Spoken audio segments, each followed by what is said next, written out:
If students don't want to come to school, there's a reason. What's the reason? It's similar to what I was mentioning. If an ill person comes to the hospital, the doctor asks, what's going on?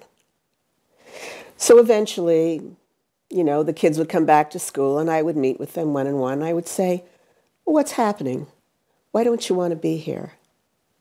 And I learned a lot of reasons. Actually, many of them were very, very wise and healthy to choose to leave the school.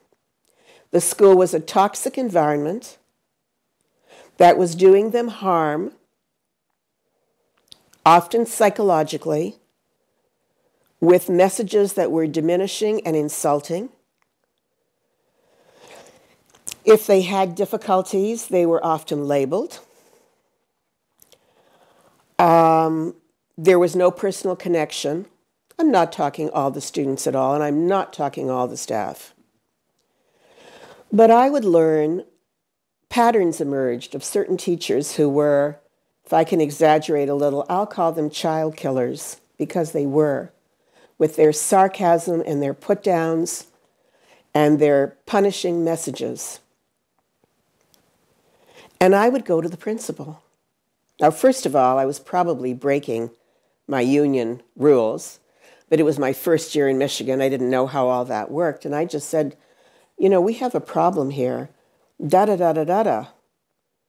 And this is what I'm hearing and seeing from too many students. And I learned rather quickly that the response to my concerns and my sharing that information with the administrator in charge was precisely 0. And then gradually I got acculturated to the way things worked. I don't bother you and you won't bother me.